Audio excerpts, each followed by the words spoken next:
За 24 дугаар болоо дээр. За энэ функцийн хувьд ийм юм болчихсон.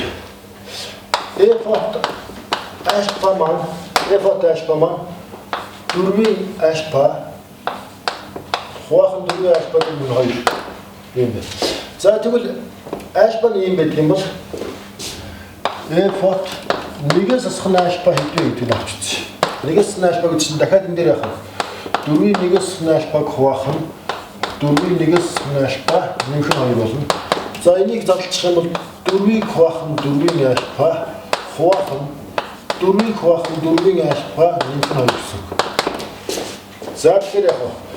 Дөрвийг хуваах нь дөрвийн альфа дөрвдөр нэмэх нь 2-ыг үржих нь дөрвийн альфа хуваах нь дөрвийн альфа байгаа. Тэгэхээр энэ хуваалт байгаа 2 дөрвийн альфауудыг хураачна. Тэгэхээр яах вэ? Дөрвийг хуваах нь дөрвдөр нэмэх нь 2-ыг үржих нь дөрвийн альфа гэсэн. За эндээс 2-ыг гаргаад хураачих юм бол юу болох вэ? Эндээс ер нь бол биш үү? F-от нэгээс нь альфа гэдэг бол 2-ыг хуваах нь дөрвийн альфа дээр нэмэх нь 2. За тэгэхээр одоо манайх энд нэг хүртэлх үзэлт нь бас байж байгаа. Өөрөөр хэлэх юм бол юу гэсэн бэ? F-от альфа дээр нэмэх нь F-от нэгээс нь альфа гэдэг бол юу гэсэн үг вэ? Дөрвийн альфа дээр нэмэх нь 2 нэмэх нь 2-ыг хуваах нь дөрвийн альфа дээр нэмэх нь 2 буюу энэ чинь яг нэгтэй тэнцвэр. За тэгэхээр энэ ямар зүйл гаргачлаа гэхээр энэ өгсөн функцийн хувьд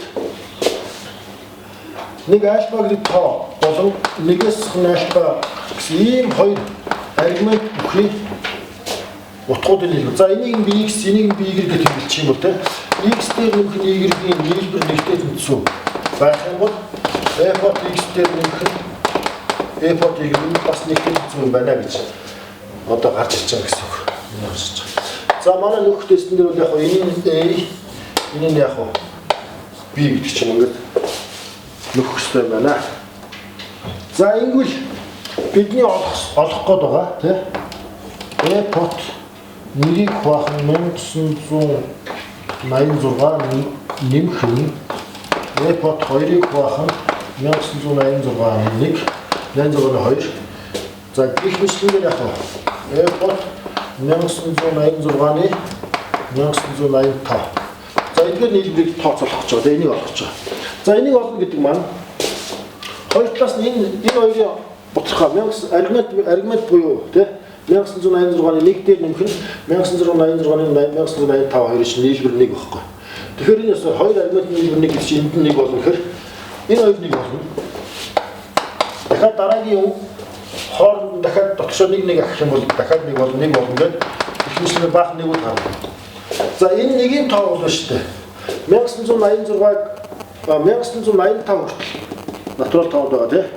Тэгэхээр чинь эндээс яг 1 2 гэх мэтлэгээр 1985 сондгоо шиг тоо байгаа учраас хоёр захаас нь ингэж 220 авч явсаар хаад нийтдээ энэний яг талтаа тэнцвэг авна. 1985-ыг 2 тоо очихар чинь юу болох вэ?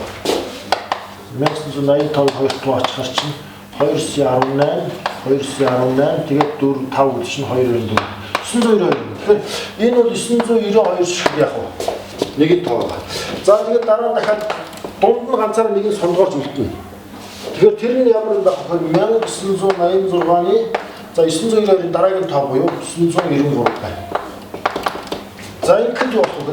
Энэ нэгүүдийг 992-удаа нэмнэ гэдэг чинь 992 нэмэх нь энэ 993-1986-ыг хураачих юм бол f-от 2-ны гэсэн юм гарах хэрэгтэй байна. За ингэснээр одоо яах вэ? Үйл ажиллагаа энэ 3-ыг энэтэй хамт одоо нөхөж байгаа юм байна. За 2-4 дугаар бол ингэж бодох юм байна.